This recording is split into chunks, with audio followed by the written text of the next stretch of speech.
Assalamualaikum warahmatullahi wabarakatuh. Alhamdulillahirabbil alamin wa bihi nasta'in ala umuri dunya waddin. Sayyidina wa maulana Muhammadin wa ala alihi washabihi ajmain, amma ba'd. Yang terhormat kepada Ibu Dr. Hajah Umi Hani selaku pengampu mata kuliah PPSK dan teman-teman yang sangat saya hormati. Pertama-tama marilah kita haturkan puja dan puji syukur kehadirat Allah Subhanahu wa taala yang telah memberikan rahmat, bimbingan serta hidayahnya sehingga kita dapat mengikuti mata kuliah ini dalam keadaan sehat walafiat. Kedua kalinya salawat serta salam semoga tetap terlimpah curahkan kepada junjungan kita Nabi Agung Muhammad Shallallahu Alaihi Wasallam yang telah membimbing kita dari zaman jahiliyah menuju zaman yang terang benderang, yakni dinul Islam. Teman-teman, di hari ini izinkan saya menyampaikan pidato saya dengan tema mahabbah. Istilah mahabbah sendiri itu berasal dari kata ahabba yuhibbu mahabbatan, yang berarti mencintai secara mendalam, khususnya kepada Allah Subhanahu wa taala. Jika umat Islam mencintai secara murni ini kemudian berhasil mencapainya, ia akan tentu dimuliakan oleh Allah Subhanahu wa taala. Secara istilah, mahabbah ini merupakan perasaan rindu dan senang yang terhadap sesuatu itu mereka takjub. Perasaan demikian ini menyebabkan seseorang terpusat kepadanya. Bahkan hal itu mendorong orang tersebut untuk memberikan yang terbaik. Mahabbah dapat pula berarti wadud, yakni yang sangat pengasih atau kasih sayang. Dalam pandangannya, mahabbah berarti mencintai Allah yang di dalamnya mengandung arti patuh kepadanya, sekaligus membenci sikap yang melawan kepadanya. Nah, dalam kehidupan sehari-hari ini, ia juga berhasil mengosongkan hati dari segala-galanya dan hanya kepada Allah. Allah sendiri merupakan tujuan tertinggi dan paling hakiki dalam kehidupan manusia di dunia ini. Karena itu, apapun yang dilakukan haruslah berujung kepada Tuhan tersebut.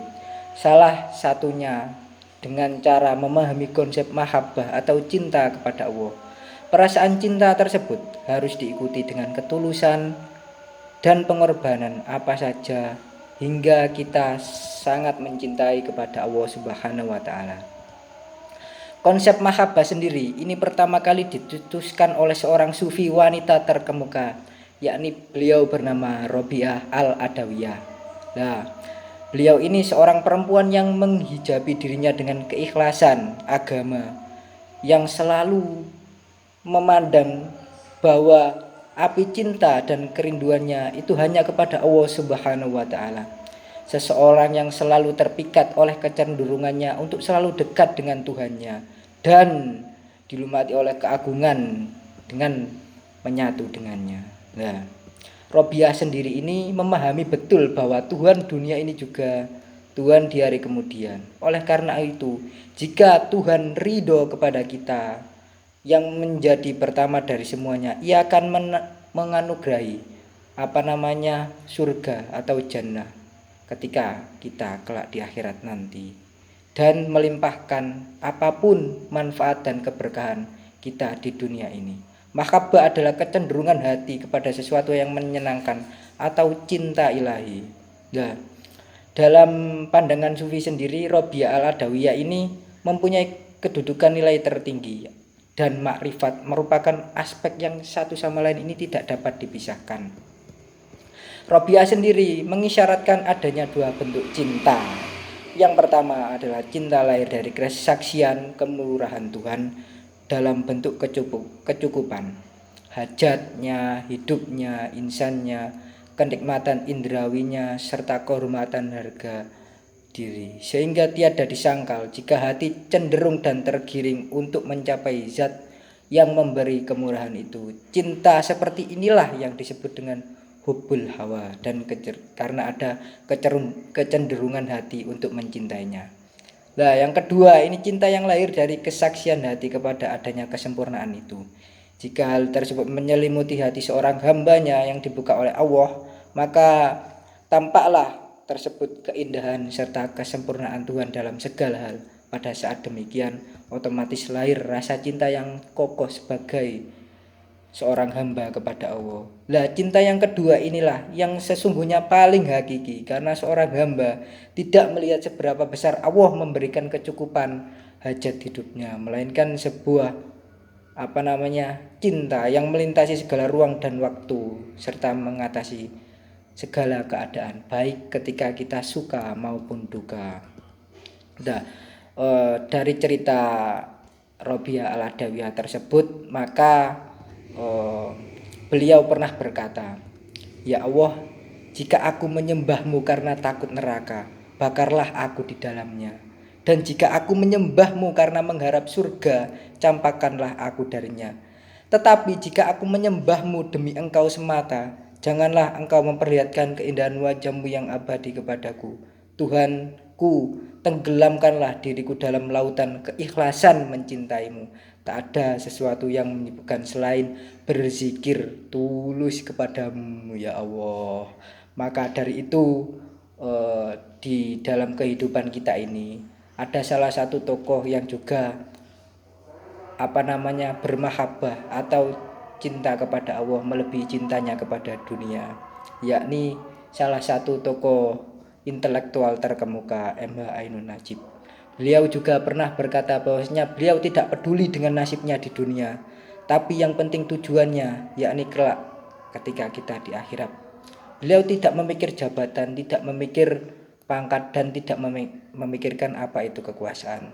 Tapi yang hanya beliau pikirkan adalah ridho dari Allah Subhanahu wa Ta'ala. Ketika beliau ridho, maka apapun pasti akan dimudahkan olehnya.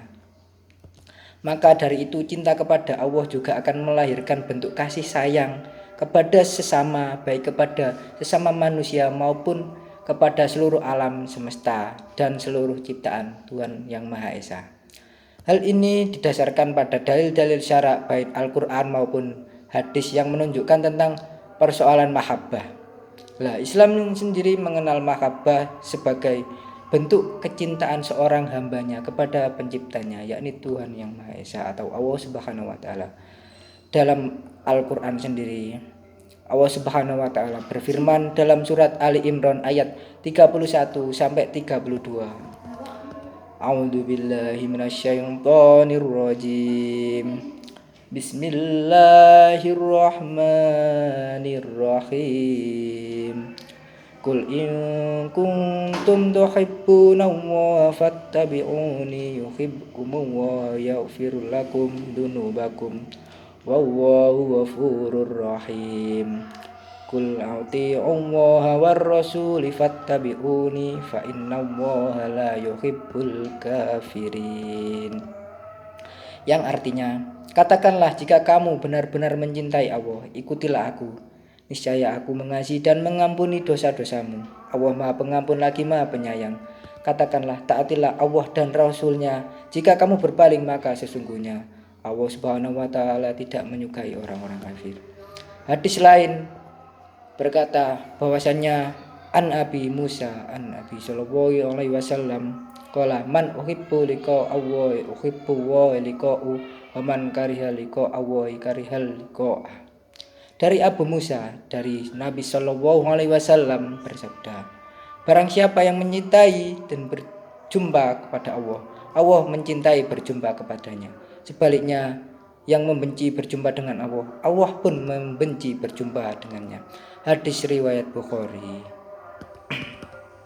Maka dari itu, kita sepatutlah untuk terus mencintai dan taat kepada Allah seperti pada cerita yang saya aturkan sebelumnya. Tentunya tidak lengkap apabila kita tidak menyanyikan sebuah lagu dan sholawat. Yang pertama, kita akan melantunkan sholawat dulu. Hasbunallah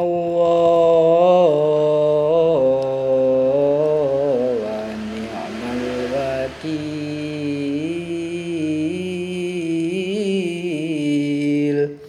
ni'mal maula, ni'mal maula, ni'mal maula wa ni'man nasir. Nang sawah nggawa dawet diombe karo Mbah Surip. Ayo golek berkah urip.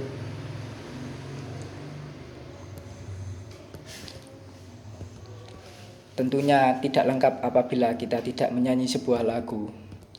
Ya Allahu ya Rabbi, ya Allahu ya Rabbi, ya Allahu ya Rabbi, ya Allah.